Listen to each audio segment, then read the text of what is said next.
位弟兄姐妹，大家平安，一起来颂赞我们的神，哈利路亚！天属于你，地也属于你，万物都因你欢喜，都要欢呼赞美你。耶和华是应当称颂的，击鼓跳舞弹琴歌颂你。耶和华你喜爱你的百姓，在你殿中唱新歌。耶和华是应当称颂的，击鼓跳舞弹琴歌颂你。向你欢呼的民是有福的，因你的民终日欢喜赞美你。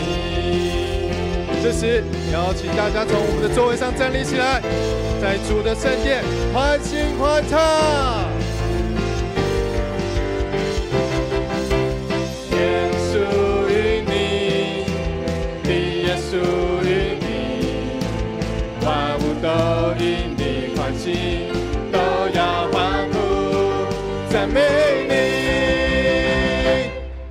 耶和华是应当称颂的，击鼓跳舞弹琴歌颂你。耶和华你喜爱你的百姓，在你殿中唱新歌。耶和华是应当称颂的，击鼓跳舞弹琴歌颂你。向你欢呼的民是有福的，因你的民终日欢喜。耶和华是应当称颂的，击鼓跳舞弹琴歌颂你。耶和华你喜爱你的百姓，在你殿中唱新歌。耶和华是应当称颂的，击鼓跳舞弹琴歌颂你。向你欢呼的民是有福的，因你的民终日欢喜。我们大声的呼求，主你是全能的神，驱散黑暗势力，成为我们的依靠。我的口称赞神为高，心大能仇敌都逃跑。以救恩做我的装饰，喜乐的歌为我依靠。我的口称赞神为高，心大能仇敌都逃跑。以救恩做我的装饰，喜乐的歌为我依靠。耶和华是应当称颂的，击鼓跳舞弹琴歌颂你。耶和华你喜爱你的百姓，在你殿中唱新歌。耶和华是应当称颂的，击鼓跳舞弹琴歌颂你。向你欢呼的民是有福的，因你的民终日欢喜。耶和华是应当称颂的，耶和华你喜爱你的百姓，在你殿中唱新歌。耶和华弹琴歌颂你，向你欢呼的民是有福的，因你的民终日欢喜赞美你。这次来献上我们最大最大最大的欢呼，哈利路亚！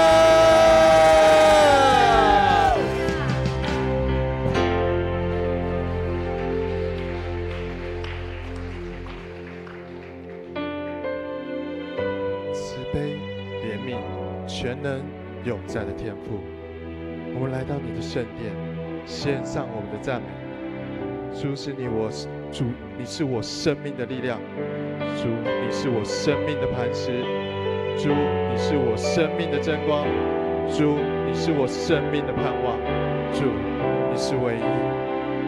帖撒罗尼迦前书说，要常常喜乐，不住的祷告，凡事谢恩，因为这是神在耶稣基督里向你们所定的旨意。主啊，求你充满我。主啊，求你使用我。我们要高举我们的双手，高举主的名，大声欢呼。荣耀就在这里，君王就在这里，至高神就在这里，唯一的神就在这里。我们将我们今天的敬拜交托仰望主你手中，这样祷告，奉主耶稣所求，阿们。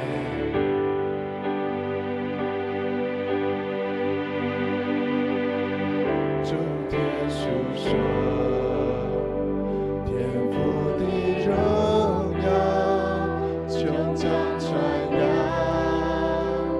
奇妙的作为，张开双手，万物的宝主，万口承认你是我们的神。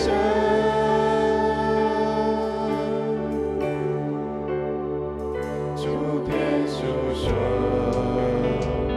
天父的荣耀，穹苍传扬奇妙的作为，张开双手，万物的宝主，万口承认你是我们的神。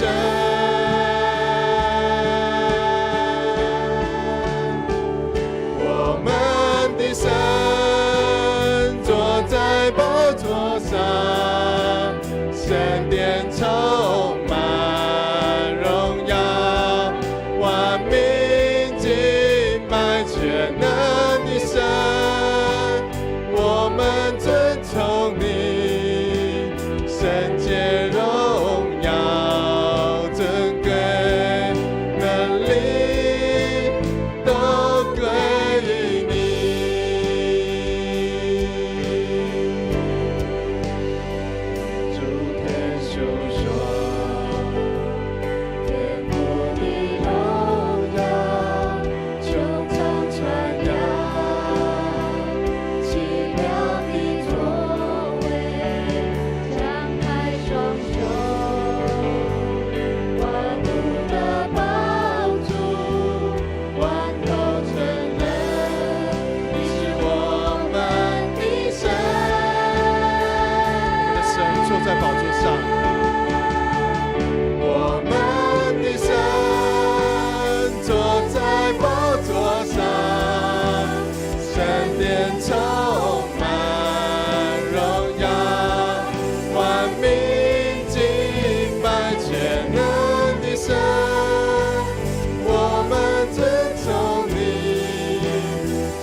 对我们说话，你说话，命令就灵，你最近就的生命，万物齐唱，哈利路亚，神在神。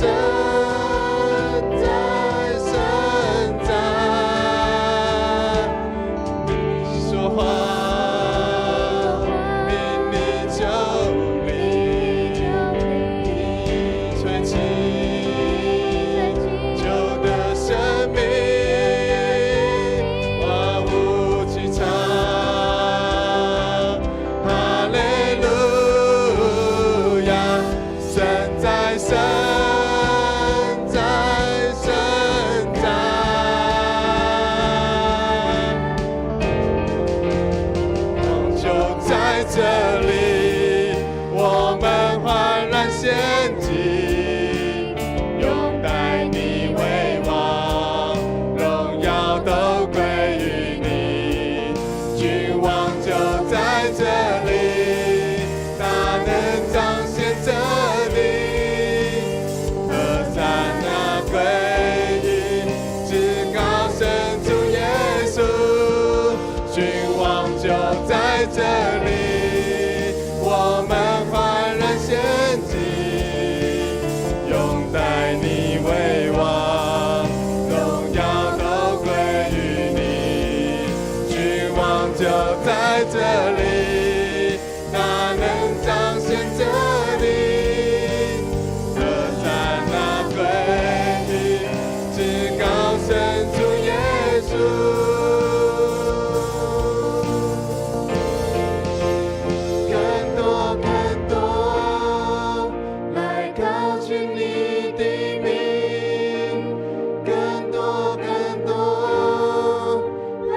圣洁的主，你的宝座在这里，愿荣耀都归给你。感谢主的恩典，让我们经过台风的警报，但是能够平安，没有遇到任何的灾害。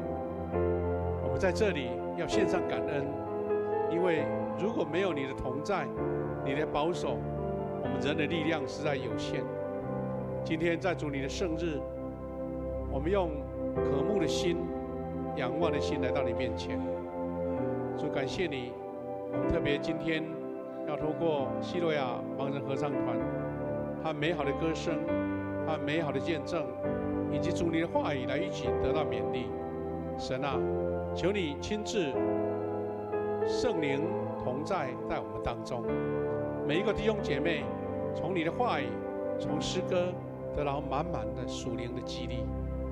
也愿今天每一个弟兄姐妹，因为经历神的同在，我们就更确信主的平安跟喜乐要跟我们每一个弟兄姐妹同在，并且让我们有得能力，能为主来做见证。愿荣耀都归给你。我们要学习主耶稣教导我们的祷告文，同心开口来祷告说：我们在天上的父，愿人都尊你的名为圣，愿你的国降临，愿你的旨意行在地上，如同行在天上。我们日用的饮食，今日赐给我们，免我们的债，如同我们免人的债，不叫我们遇见试探，救我们脱离凶恶。因为国度、权柄、荣耀，全是你的，直到永远。阿们。我们请坐。弟兄姐妹，我们在进行下面的程序的时候，牧师做一个欢迎来接待。我们今天有一个特别的属灵的祝福，就是我们的西罗亚盲人合唱团，在杨牧师的带领之下，他们全团包括工作同工，还有指导，一共31个。我们用热烈掌声来欢迎他们，好不好？谢谢他们，愿神跟你们同在，神的恩典跟你们同在，谢谢你们。请坐。也愿今天一个特别的礼拜，更激励大家我们也欢迎今天有新来的朋友，我们的Best 也能够同心经历到这个属灵的恩典。我们把以下的时间交给我们的诗会。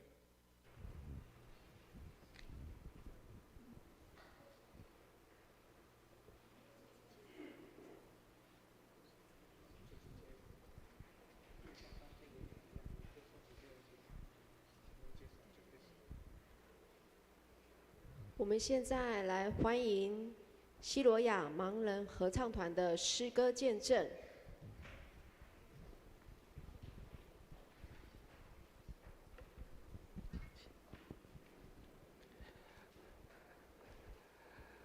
夏牧师、各位牧者同工、各位弟兄姐妹，大家平安。他们需要一点点时间来整队那我用这个时间来跟大家稍微介绍一下西罗亚合唱团这个团队。西罗亚合唱团是在1989年成立的一个合唱团所以到今年几年？考一下你们数学，1989。35，好，帮你们算好了，好，35年，已经进入第36年，已经满35年，那一开始呢，成立这个团队的缘由是，大概就35、6年前，双年教会的一些同工看到，教会的附近，教会的这个生活圈里面有很多视障朋友，他们其实很需要被关心，当时。整个社会的氛围，整个关于视障者的福利关心还不是很足够所以教会就成立了一个叫视障关怀基金会，在关心这些视障朋友他们的各方面的需要那同时我们也成立一个叫盲朋友查经班，视障朋友的查经班。那另外一个就是西罗亚合唱团希望透过他们能够在信仰上得到一些造就。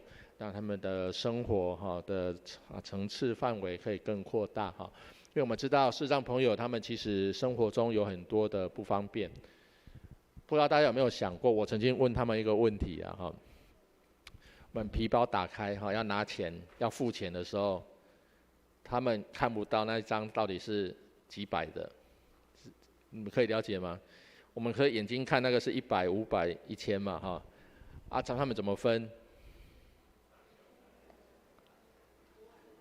摸大小，100的有比较小一点，哈，但500和1000好像差不多一样大，对，所以分不出来。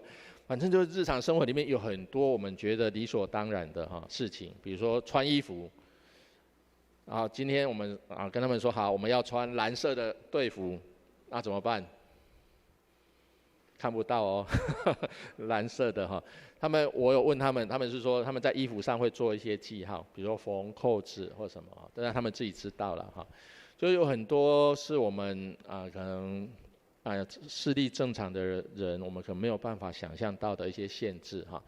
那我们当初成立盲朋友查经班，成立西罗亚合唱团，就是希望这些视障朋友他们可以走出来，好，不要在他们很狭窄的生活圈里面哈，让他们愿意能够走出来。那同时也运用上帝给他们很美好的恩赐哈，像很多团员他们都有很棒的歌喉会很多的乐器，用这些恩赐来服侍。那西罗亚合唱团的主要服侍对象哈。特别在疫情之前，我们很常到监所里面监狱啦、看守所里面去做诗歌的见证分享。在座进过监狱的应该不多。我不用问了我用举手。我们刚上一场有问过了可能就1、2个了应该是去参观的不是关出来的对，那监狱的那个氛围我们可能没有接触过。你如果有机会进去，你会感受到那是一个很不一样的地方，是一个没有盼望没有光明的地方很有压力，甚至可以说是死气沉沉的一个地方。那我们就希望透过诗歌的分享、见证，把福音的信息带到这个监所里面，也成为他们的帮助那么过去的服事的经验里面，真的有不少受刑人很受感动他们甚至写信回来谢谢我们甚至有那个，因为他们听的时候都要旁边要有那个主管在后来那个主管就信耶稣成为基督徒很多这样的见证所以我们希望透过好好的运用上帝给我们每个人的恩赐，把这些恩赐拿来服侍成为更多人的祝福与帮助好，那今天西罗亚合唱团他们会带来几首诗歌的分享刚刚在第1场的台语礼拜里面有一起唱过几首诗歌啦那我们第2场主要会以华语的诗歌但是仍然有几首是台语的诗歌首先第1首诗歌就是台语的诗歌伫这时刻咱就快乐。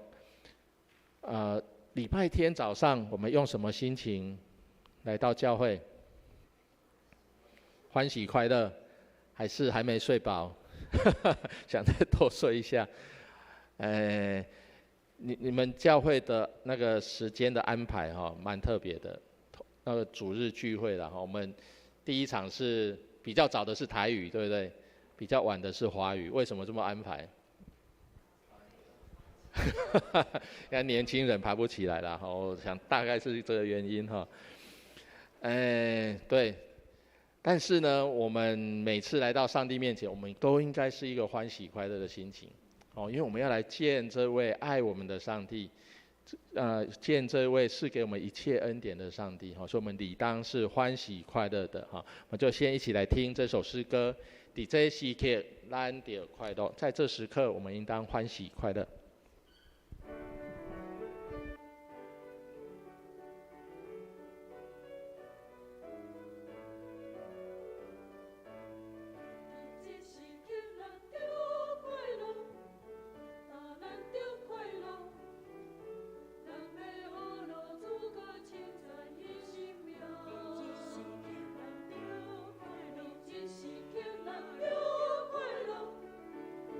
就来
好，每一次我们聚集的时候，都是一个感恩、赞美、喜乐的时刻。愿上帝的恩典时常与我们同在。即使在我们人生的道路上，有时候会遇到一些困难，遇到一些挑战，但是上帝他已经应许，他恩典永不离开我们，所以我们仍然可以用欢喜快乐的心，时常来到他面前。接下来这首诗歌，他永远陪伴我，在我们人生的道路上，我们很需要有一位上帝陪伴我们走人生的道路，特别在我们遇到困难、遇到挑战，好像没有力量继续走下去的时候，这位上帝他成为我们最好的陪伴、最好的帮助。我们一起来听这首诗歌，他永远陪伴我。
在我们人生的道路上，主耶稣他应许要永远陪伴我们。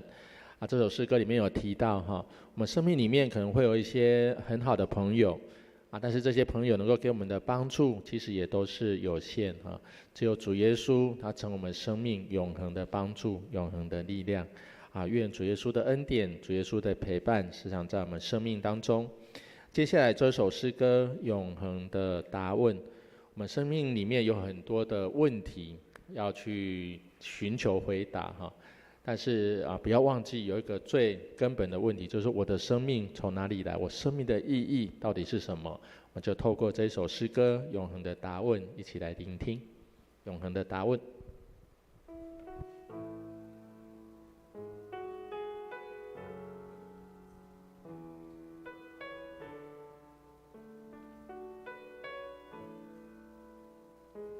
在世上有多少欢笑，能使你快乐永久？试问谁能支配将来？永远不必担忧。冥河里那天才足够，能使你满足永久。试问就算拥有一切，谁能守住眼前的所有？人世间变幻无穷变幻，今朝多少光彩，在明日转眼消失离开。不朽的生命永存在耶稣基督里面，在跟随他的人心间。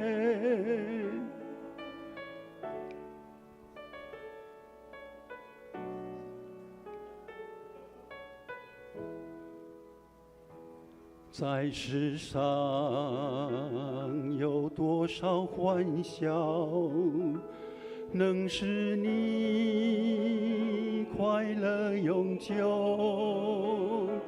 试问谁能支配将来？永远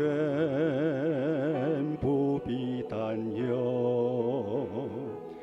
冥河里那天才足够，能使你满足永久。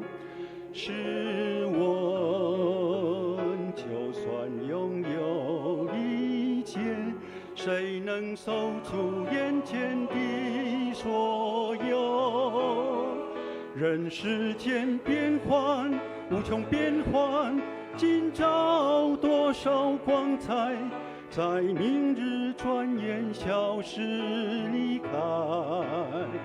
不朽的生命永存在耶稣基督里面，在跟随他的人心间。人世间变幻无穷变幻，今朝多少光彩，在明日转眼消失离开。不朽的生命永存在耶稣基督里面，在跟随他的人心间。耶稣基督，他是永恒的主宰。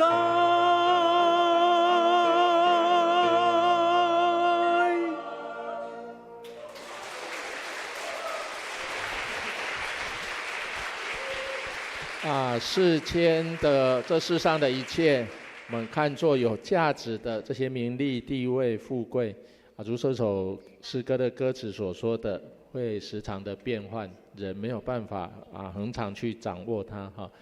在这不断的变换里面，我们人如果没有找到一位可以依靠的上帝，其实我们生命会失去方向，失去目标。耶稣基督他应许我们要成为我们生命永恒的帮助愿我们每一位都能够因为认识上帝、认识主耶稣有他成为我们生命最好的帮助、最好的力量。接下来林珠英姐妹她要带来葫芦丝的演奏。葫芦丝是一个很特别的乐器，我们有看到她手上拿的乐器吗？它上面真的是一颗葫芦哦。我们很多人可能连葫芦都没有看过哈，对，然后葫芦啦哈，然后加下面几根管子哈，成为葫芦丝。他为我们演奏的是这首诗歌叫《坚定相信》，我们也一起来聆听。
好，谢谢朱英姐妹带来葫芦丝的演奏哈。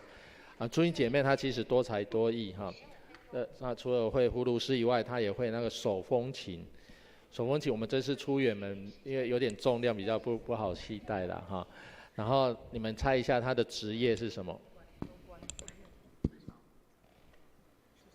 猜不到，对不对？好，直接跟你们讲好了。他是那个专业的调音师，钢琴的调音师，所以他可以他虽然是全盲哈，但是他可以弹非常棒的音乐哈。这是上帝给他特别的恩典了哈。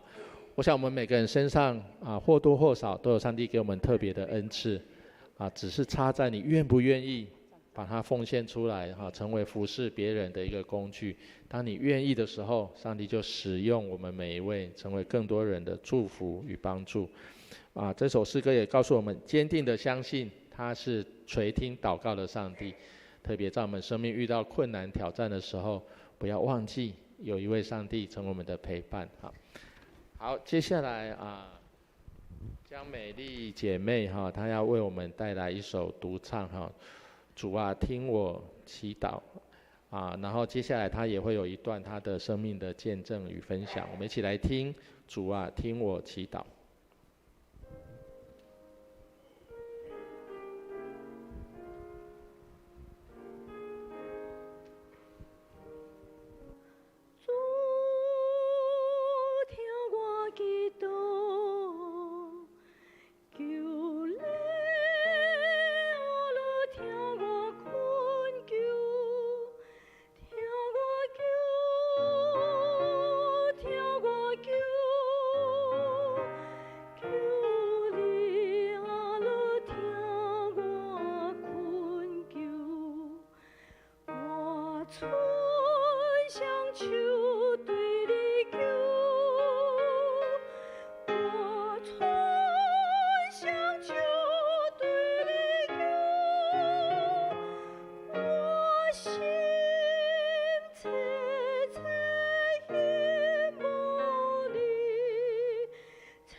弟兄姊妹平安。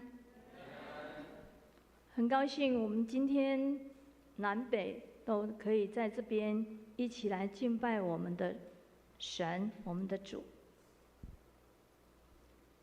相信你们都很清楚地看到，我们是一群不完全的人，但因着上帝的爱，透过双联教会的号召、牧师的辅导，把我们这一群虽然是不完全，上帝更是为我们找了一位很有爱心又极有耐心，他用心细心地教导我们，培育我们，所以我们今天才有这个勇气，可以站在这边为我们的上帝来做福音见证。我也是台南的女儿，我的家在台南的一个非常乡下的地方，离教会非常的远，但是上帝并没有因为这样放弃我，他一直在我身边，都有美好的安排。我的邻居是一户基督徒，偶尔礼拜六的时候，有人会到他们家做家庭礼拜，唱诗歌，看圣经。因为那时候我很小，不懂这是什么意思，但是我很喜欢唱歌，我也就懵懵懂懂就坐在人家的群体里面，跟着人家唱歌，听很多圣经的故事。但是在我的心里面，我只觉得这是一件很快乐的事，在我的信仰上完全都没有作用。到我国中的时候，我的音乐老师是一位很虔诚的基督徒，他看到我的眼睛这样，他很热心地跟我说：“你来信我的耶稣，你的眼睛就可以看得到。”当时我正是叛逆期，所以听到这种话，我觉得上帝实在是太不够意思，不公平。我只是因为不认识你，没有相信你，你就让我眼睛看不到，所以我也就没有进入教会。但上帝仍然一直都没有放弃我。专校的时候，我读的是一所教会的学校。出社会的时候，我的身边大多数的朋友都是基督徒，因此我也跟着他们进出教会去做礼拜，然后唱诗歌，甚至就加入西罗亚。当时唱歌就是做礼拜，也就是偶尔听了觉得，圣经的故事好听以外，别人的见证分享也非常的感动。所以有时候我也在心里面跟上帝说，我是有感动，可是每次为什么牧师呼吁说有感动的人请举手，他要帮我们祷告，我就是那个缺席的那个人。所以一直虽然都进出教会，跟着西罗亚这样进进出出，我在信仰上好像没有领会，但是我们相信主他要成就一件事，他有他所定的日子。到了我结婚以后，我为了要让孩子有一个安定成长的家，所以我跟我的先生就商量，我们需要先买房子。但在40年前，我们用按摩工作要买房子，那实在是太难了。然而透过一些朋友的建议，然后他就跟我们建议说，你们可以先成立一个互助会，所以大家集资，然后就也真的顺利的买了房子。这样子日子顺顺的这样子过，没想到有一天，我们家标完会以后，我还没有把汇款送到对方的手上，当天晚上我家的钱通通不见了。当时候我们按摩一次我们才可以拿到110块，我丢了大概40万。所以可想而知，我心里的慌张，然后我不知道怎么办，我也不知道去找谁借钱。后来，我就想，我常常在教会进出，也常常听很多圣经，那这个时候我应该怎么办呢？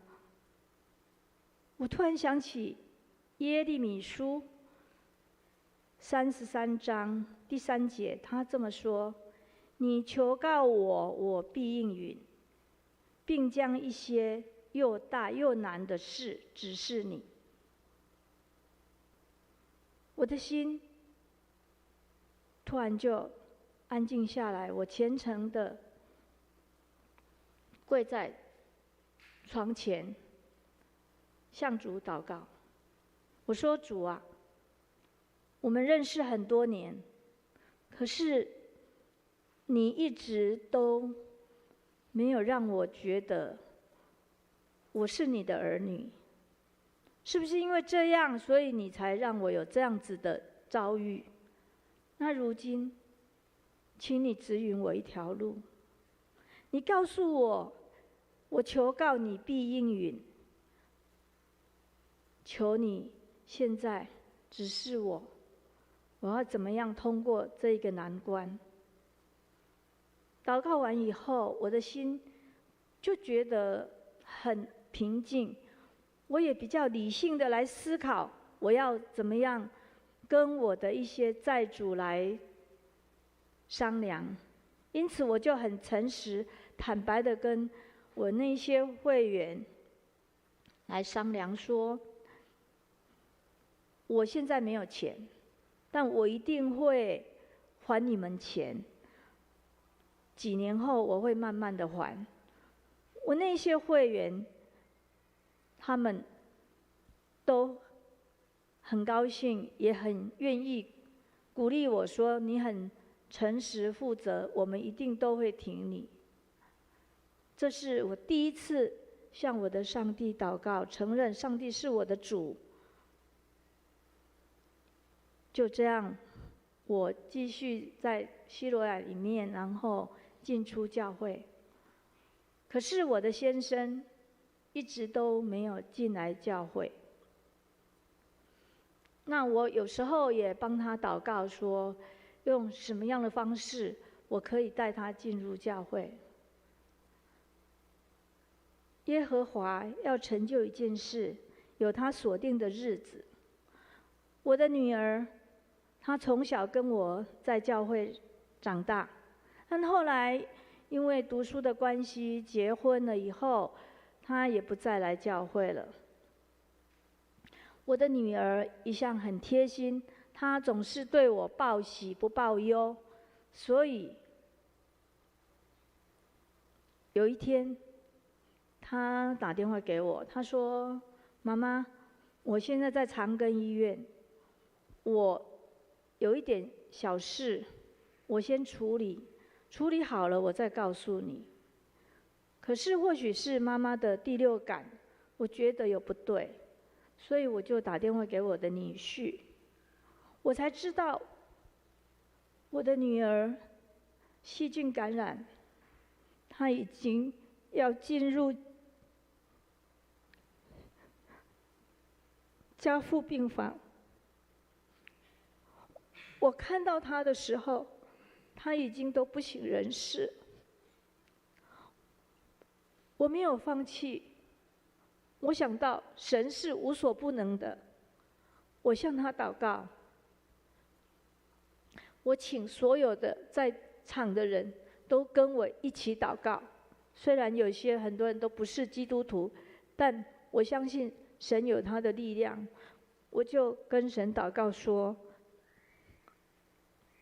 神啊，他是你的儿女，纵然他后来没有到教会来，或许这是你要借这一次来试炼他，让他可以将来再回到教会。他在家父病房整整昏迷了8天，因为我眼睛看不见，所以我没办法到现场去帮他祷告，所以我每天都跟我先生11点的时候，我们2个就视讯帮我的女儿祷告。我也请杨牧师、所有双联的教会、我认识的基督徒都帮我们祷告。终于，神真的听到我们的祷告，我的女儿顺利的通过这个试炼。祷告是我们与神真正的连结，靠着祷告，我们才真正可以到神那里去。所以，平常我们应该要勤祷告，有事情的时候也不妨告诉别人，因为神会了解，他也会请别人为我们祷告。下面我们听这一首《有人为你祷告》。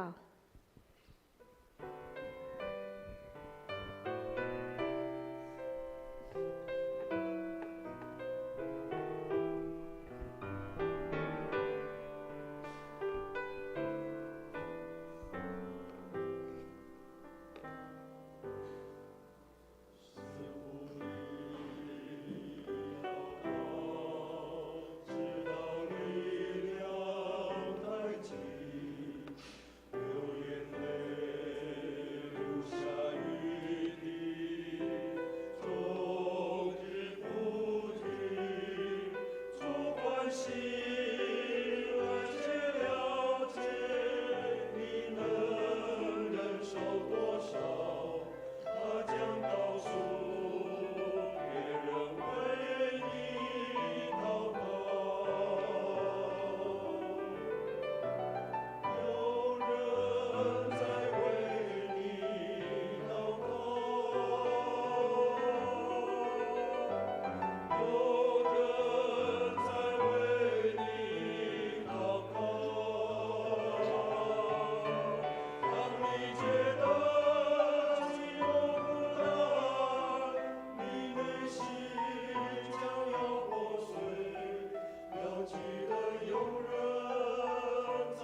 透过江美丽姐妹她的见证分享，也透过这2首诗歌，我们知道祷告其实是我们基督徒和上帝连结非常重要的一件事情哈。透过祷告，我们把我们的需要向上帝来摆上；透过祷告，我们也学习在上帝面前谦卑，承认我们自己的软弱不足，用我们的生命来顺服上帝的带领。上帝的计划有时候超出我们想象哈。他刚刚有举一段经文，耶利米书，你们记得吗？33章第3节。我们生命中有时候会遇到那又大又难、不太明白的事情哈，但是信仰告诉我们，一切都在上帝手中。我们若愿意和上帝保持一个好的关系，我们愿意全心来信靠他，那上帝在我们生命里面那个美好的计划必定要成就。我们如果愿意等候，愿意用祷告来交托，上帝那美好的计划要在我们生命当中来成就啊！所以记得我们有一个很棒的基督徒很棒的权利，就是祷告啊！时常透过祷告与上帝连结，也时常记得为别人的需要来祷告啊，成为别人的帮助，成为别人的支持。好，接下来这首诗歌叫《眼光》。我们用信心的眼光看待我们生命的路途中遇到的每一件事情，我们都知道有上帝美好的计划在这当中。眼光，我们一起来听。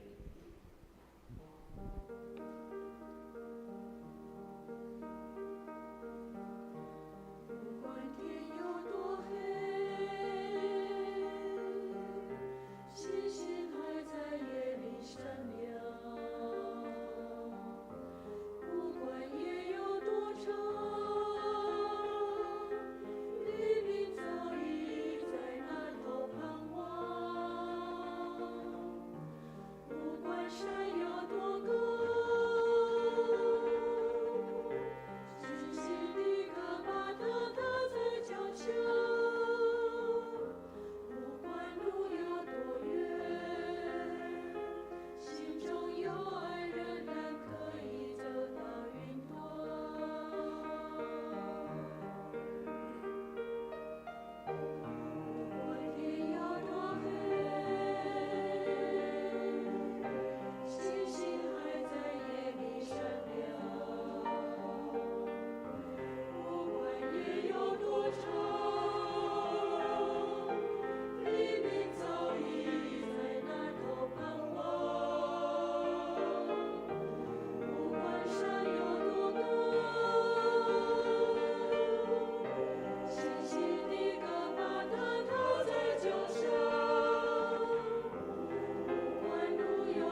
让我们能够用信心的眼光去看我们生命中所遇到的一切的时候，即使是高山，即使是低谷，都不能成为我们生命的拦阻，因为有上帝要成为我们的帮助，成为我们的力量。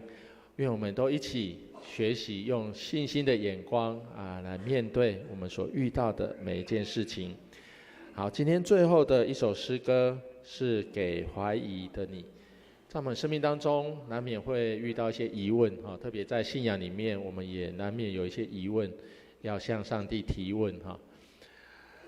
不知道你的疑问是什么，但是我想我们最终都必须要面对一个最大的问题，就是我们生命的意义与价值是什么。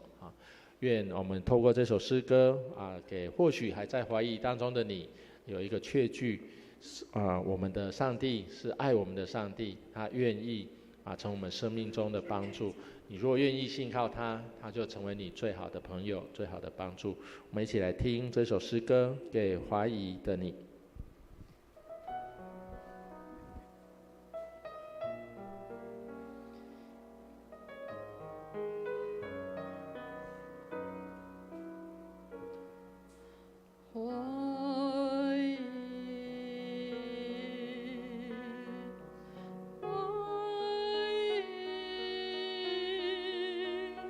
是你眼里的一个记号，记在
好，就我所知，应该是没有 uncle 曲的哈，应该是没有准备们要听我唱。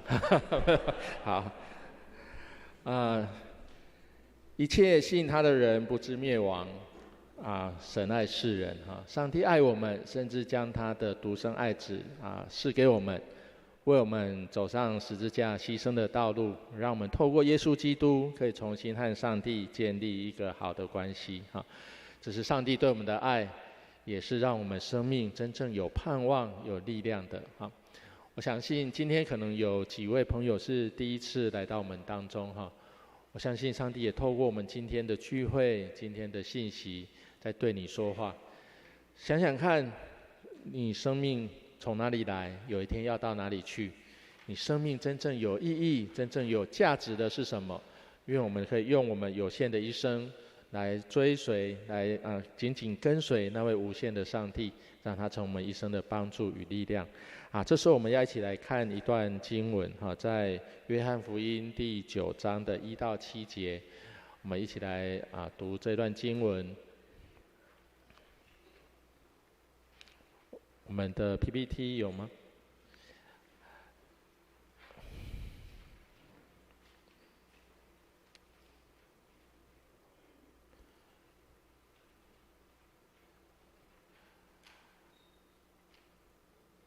好，我们一起用华语现代中文译本，我们一起来读哈。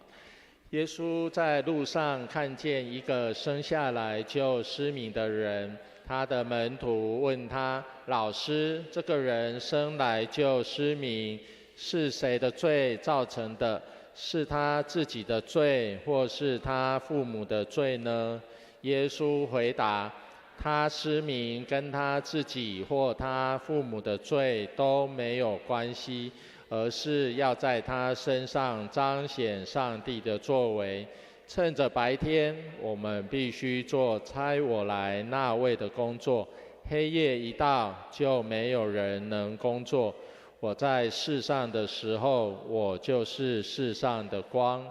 说了这话，耶稣吐口水在地上，用口水和着泥，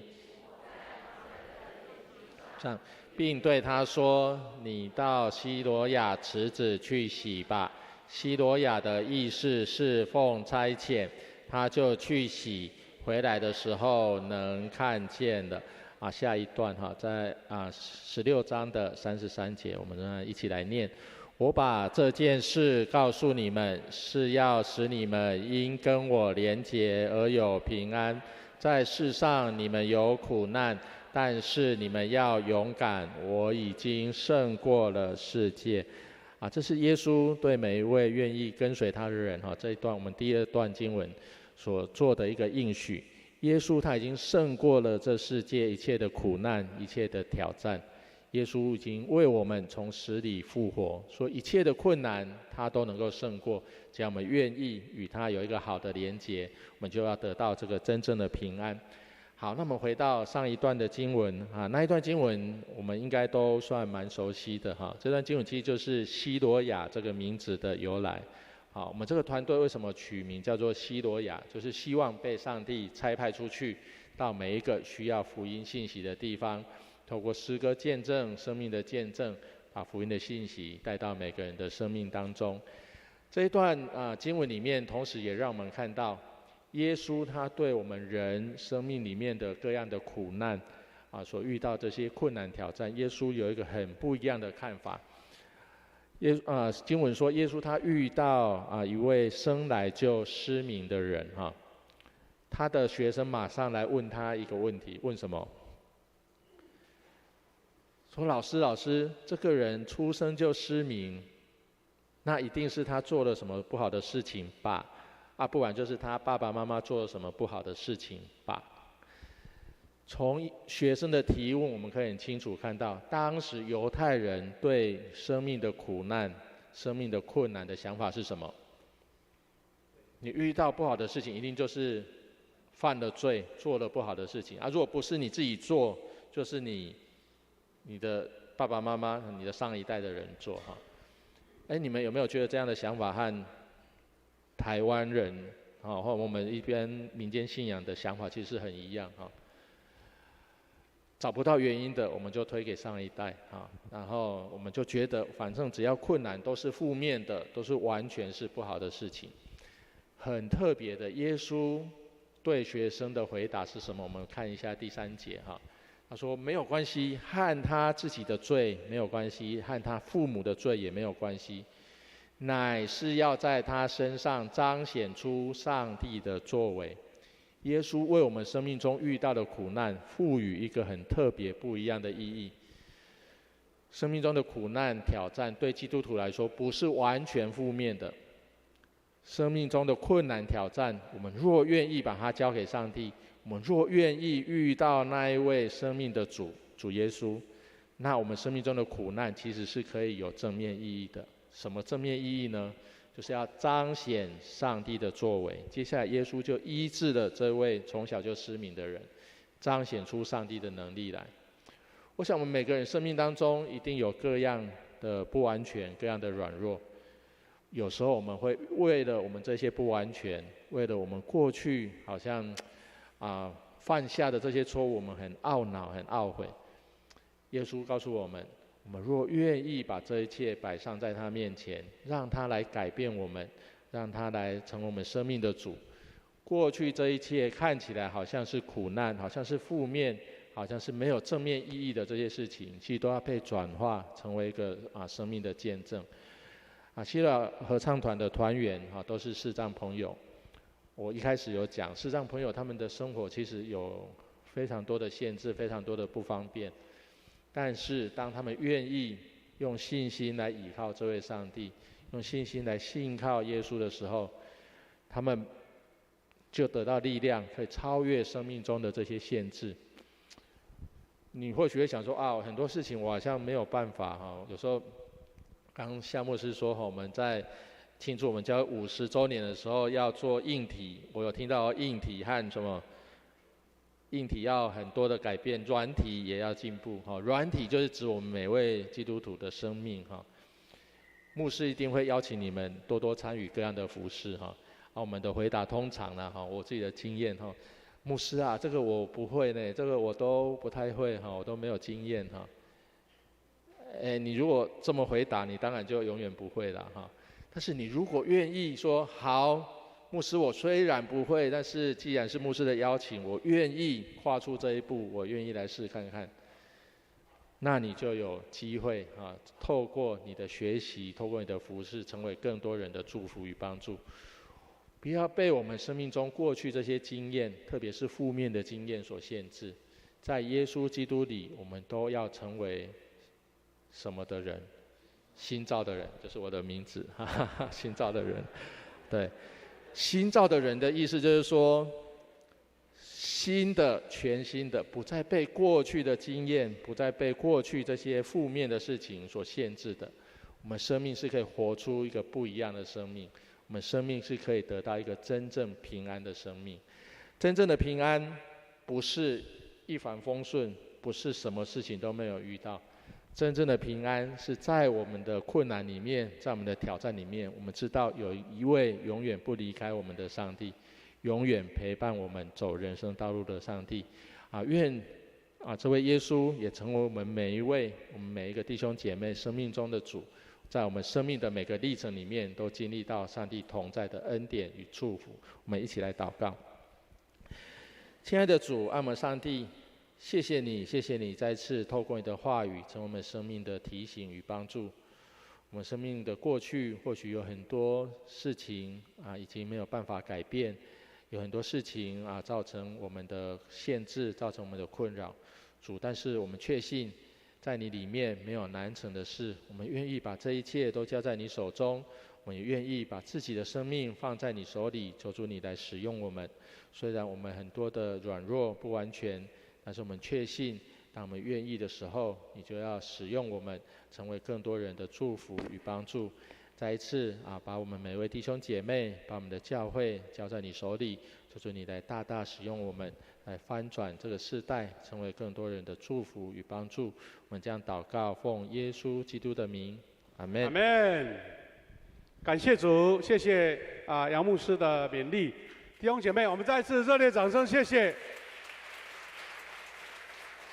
我们今年11月份的福音月真的很有福气了我们有准备了2堂的这个名人讲座福音主日，再加上今天感谢主，神特别安排了我们的西罗亚盲人合唱团，他们从台北特别到台南来他们一方面是来这边举行灵修会，然后在礼拜日很感谢主美好的安排来到我们当中很丰富的诗歌见证分享在我们当中我们知道他们的训练真的很不简单，我来介绍一下，他们有指导老师朱安美老师来拍手，谢谢他。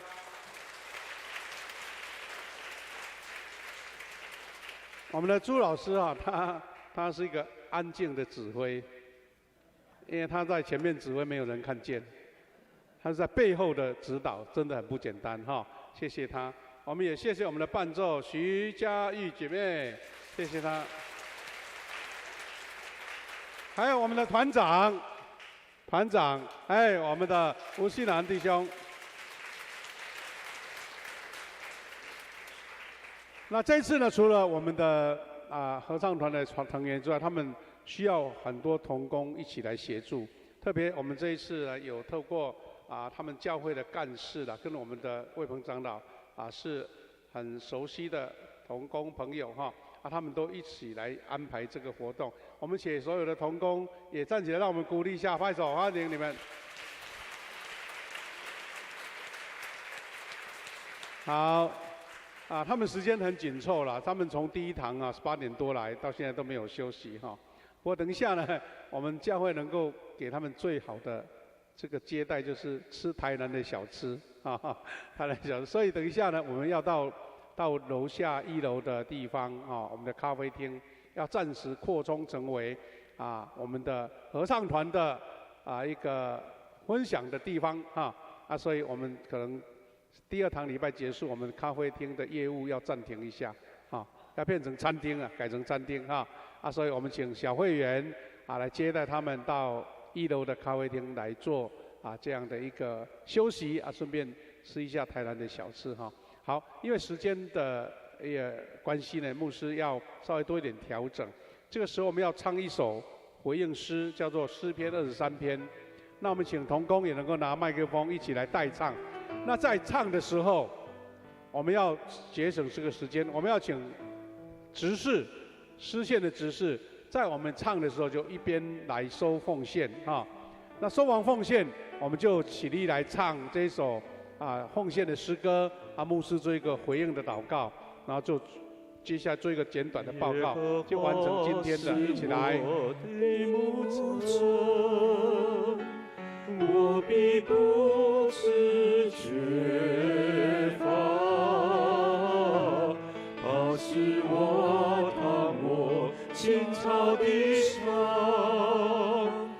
领我在可安歇的水边，他使我的灵魂苏醒，使我灵魂苏醒，为自己的命引导我走一路，引导我走一路。我虽然行过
是爱随着我，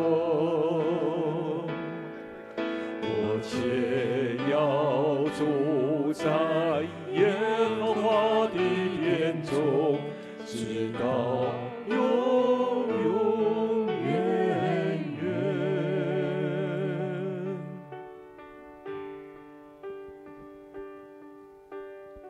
会众请起立，一起唱奉献诗。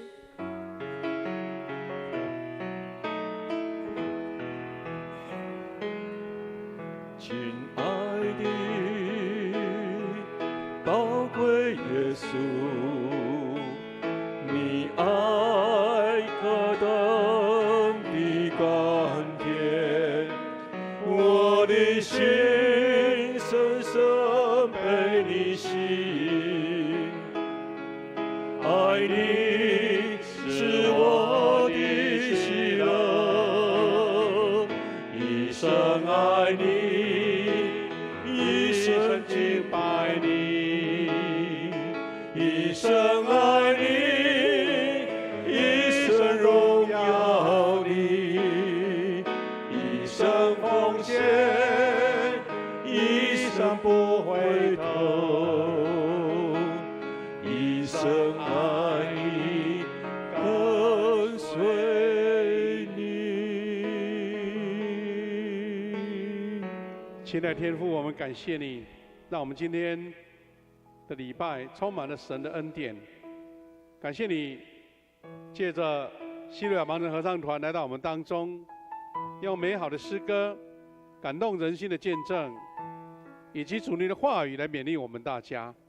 神啊，这是你特别恩待，愿我们每一位弟兄姐妹，特别是新来的朋友，透过他们的分享见证，感受到神的同在的力量，以及我们确信神你是又真又活的上帝。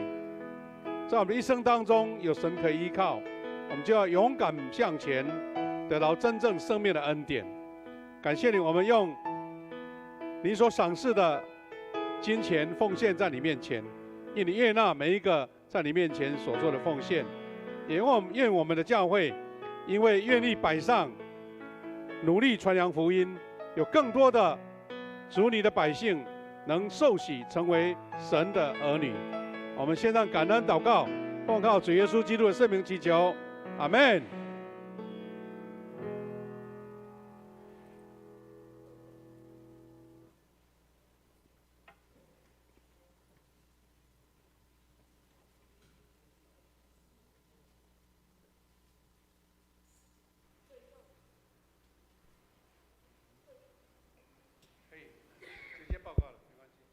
本月金句，我们一起来攻读本月的金句，请翻开周报最后一页。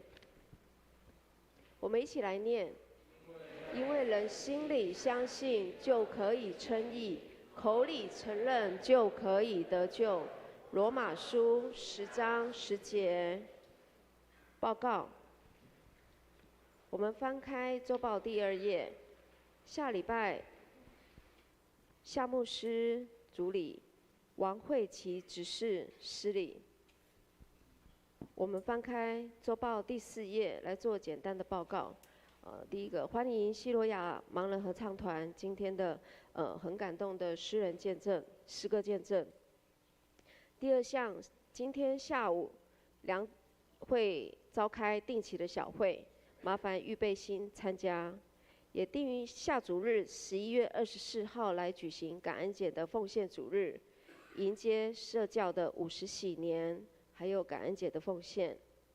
第4项，11月10号到30号，共21天，我们一起来做一个连锁的禁食祷告，也欢迎邀请兄姐妹一起来参加这样的一个美好的服事。12月1号是我们举办的第2场的福音主日的名人讲座，请大家踊跃的邀请 Best 一起来参与。第7项，于12月8号主日礼拜后会举行年度的施工研讨会，请各长职、区长还有小组长，大家预备心来参加。以上报告，请牧师再做补充报告。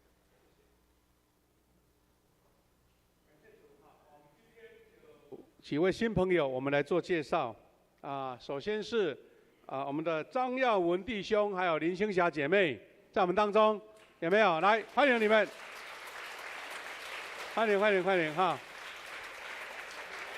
他是唐耀弟兄的朋友哈，欢迎你们2位来参加我们今天的聚会。第2位是我们的陈英琪姐妹，英琪姐妹，欢迎你。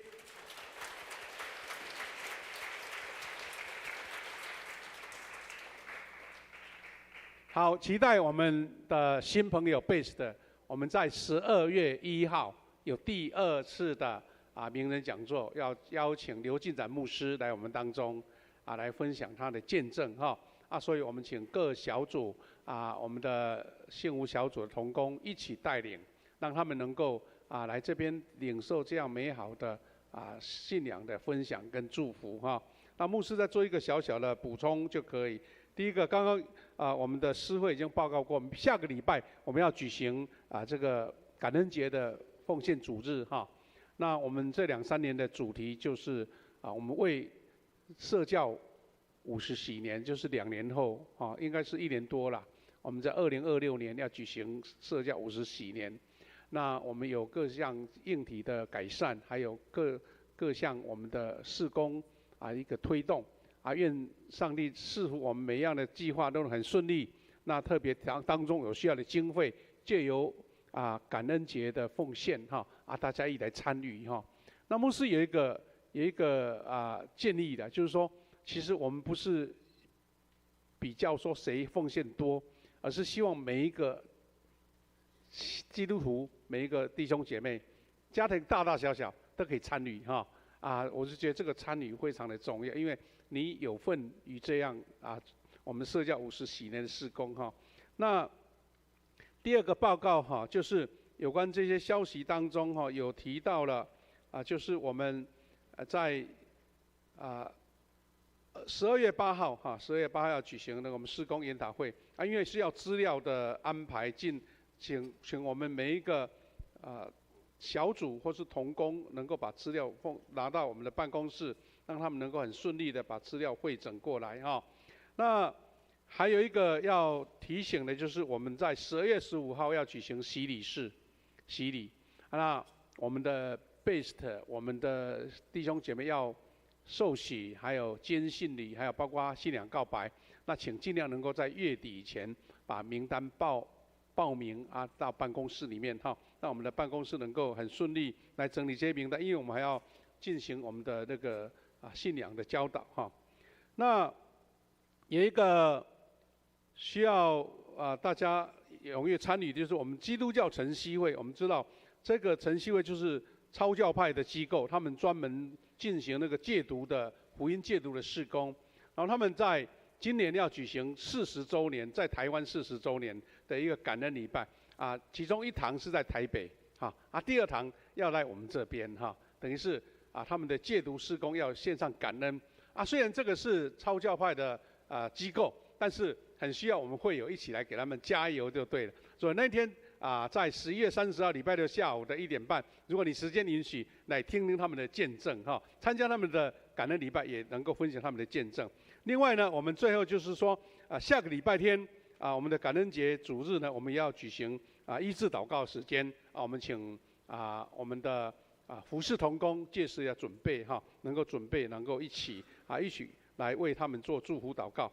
那我们今天真的很感谢我们的西罗亚合唱团来到我们当中了那我们教会觉得说能够跟他们参与的就是一个小小的奉献那我们这个时候要请我们的杨牧师来接受我们教会一个小小的奉献来祝福他们来。好，谢谢。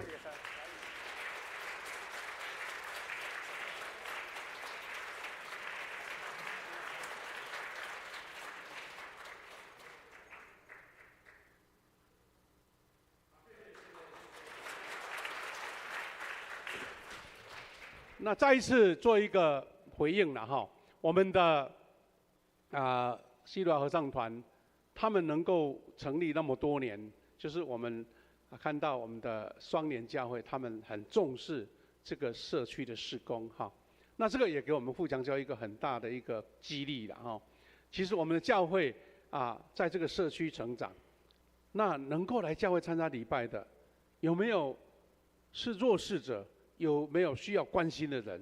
那就是我们教会弟兄姐妹在平常生活上面特别要关照的我们知道在这个社会里面，有一些人他们因为有天生或者有方面的残疾啦，或是怎么样，他们没有办法正常在社会参与，但是借由教会的关心，借由教会的鼓励，我们今天的合唱团，他们虽然有视力上的障碍，但是他们今天竟然是传福音的勇士他们勇敢的为他们自己得生命的造就来做见证。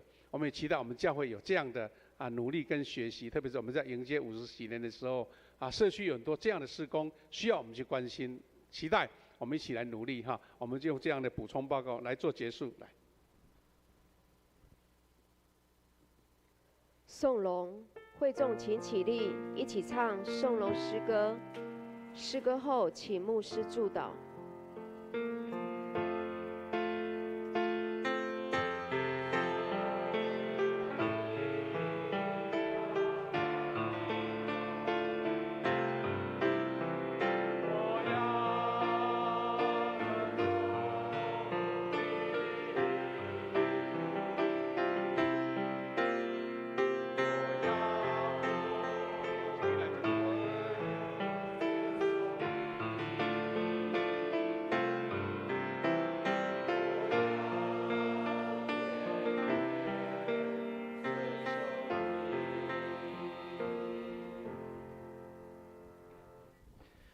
我们一起来领受上帝的赐福，愿主耶稣基督的恩惠、上帝的慈爱、圣灵的相通、扶持、帮助，时常与我们同在，从今时直到永永远远。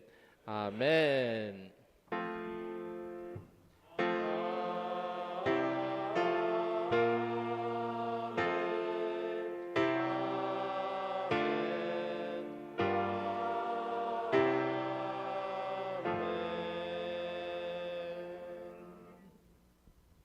会众请坐。今天第2堂主日到此结束，会众请互相请安问好，也祝大家平安喜乐。